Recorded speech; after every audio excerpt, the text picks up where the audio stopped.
Hello everyone, it's Old Guardian here. In this video I'm going to take a look at the free decks for new and returning players in Murder at Castle Nathria. The decks are always updated a little bit before a new expansion comes, and they always contain cards from the previous expansion, so the current decks don't give you any Castle Nathria cards. I already took a look at these decks earlier when they were released, but Murder at Castle Nathria had not been released then, so the meta has changed by now, and it's interesting to see how have the decks been able to hold up. If you want to know how to get those free decks, well, you get a free deck when you complete the apprenticeship and reach bronze 10 on the ladder, or if you skip apprenticeship and you miss out on other rewards, so you start at bronze 10, or if you are a returning player who has not logged into Hearthstone for 120 days. Just logging into the game, even if you don't play a single match, already disqualifies you, so you have to stay out of the game for 120 days.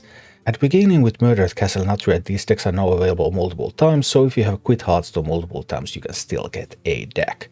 There's one deck available for each class, so let's take a look at what's going on. First of all, we have the Demon Hunter deck. Demon Hunter is the second worst class currently in Murder at Castle Nathria. It's really not doing well. None of the new Demon Hunter cards are any good, so hey, in some ways you're in luck, because you're getting all the best Demon Hunter cards here, pretty much. Kurtr's Demon Render is the single best card for Demon Hunter. Lady Steno is a strong legendary card. Silag of the Abyss, another strong legendary card. Pretty decent deck overall by Demon Hunter standards anyway. This is one of the best performing Demon Hunter decks, which means that it's not great on the ladder. But if you choose to believe that, hey, Demon Hunter is going to get buffed, it's going to become better, then Kurtr's is a card that is always going to be played in every Demon Hunter deck, then through that kind of thinking you might want to pick this deck. But given that it's not great on the ladder right now and it doesn't have any prospects for upgrading right now, you might also want to skip this one. Then we have the Druid deck, and the Druid deck is a big Druid.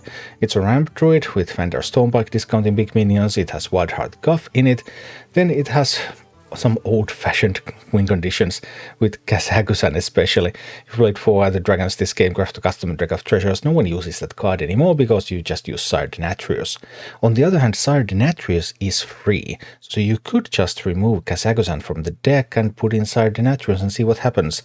The deck is also missing Topiary the Shrubagazer, so you would really want to have that one. You could like cut Ysera from the deck and put in Topiary, and then you would have a pretty playable Druid deck. So overall this deck can be improved into a somewhat viable, at least semi-viable ladder deck, but it would take one legendary card in Topiary to actually do that. Not the worst deck, not the best deck. Then we have the Hunter deck, which is a Beast Hunter deck from the previous metagame from Voyage to Sunken City, and Beast Hunter as an archetype is still doing fine. Beast Hunter is the weakest of the three Hunter archetypes at the moment. There's Fates Hunter, there's Quest Hunter, and there's Beast Hunter, but Beast Hunter is still pretty good if you have the Wild Seed package. Wild Seed cards are new cards from Castle Nathria, so you would want to remove some of the cards and put in the Wild Seed package to make this deck better. Right now though, this deck is like 50-51% win rate deck all the way through the ladder, so even in its current state, this deck can actually be piloted even to Legend rank. Then we have Mage. This is simply a meta Mage list from Voyage to Sunken City, and Mage is still also a playable deck. Potentially you might even be able to reach Legend with this deck.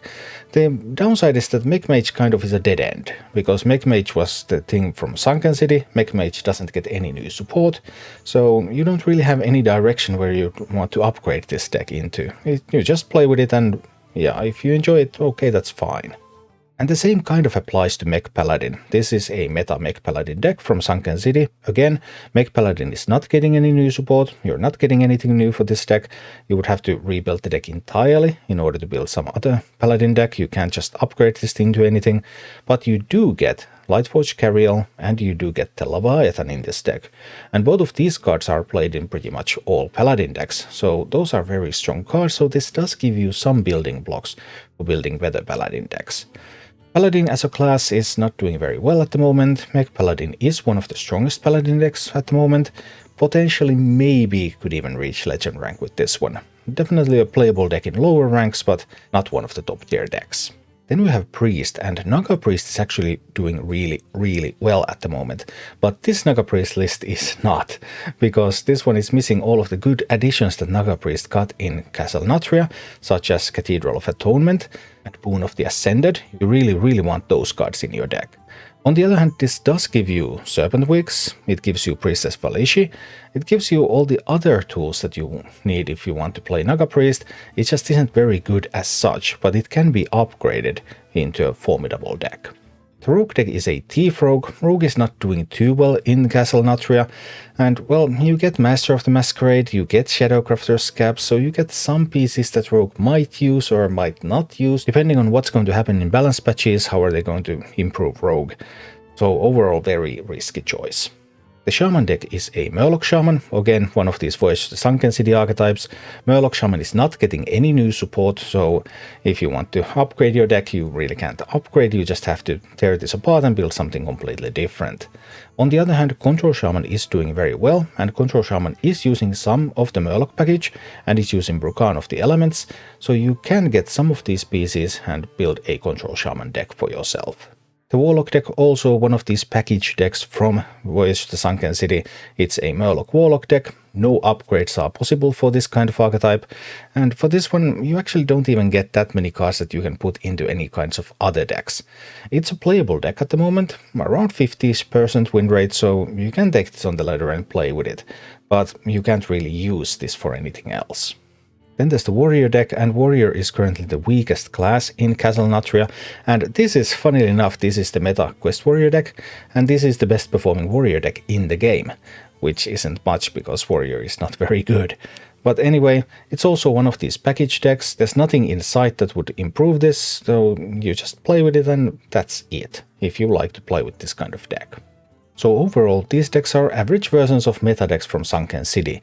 Many of them are built around the Sunken City packages, and there's no expectation that there will ever be any cards that you can use to upgrade them, so you just play with them and then throw them away.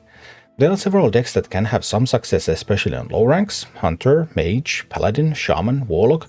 All of those you can just grab that deck, go play and have at least some modicum of success. Demon Hunter, on the other hand, is the most valuable deck dust-wise, and it gives you some really sweet Demon Hunter cards, but it's uncertain whether Demon Hunter will be any kind of thing in this expansion. Hunter deck is the lowest value, but Hunter deck is the best performance.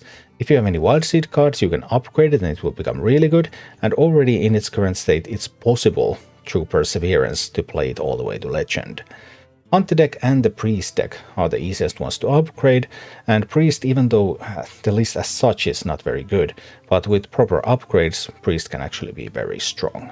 Obviously, balance patches can and will change the situation, minis that will change the situation. That's just life in Hearthstone at the moment. But in the early days of Murder at Castle Nathria, this is how all of these free decks compare to the current meta.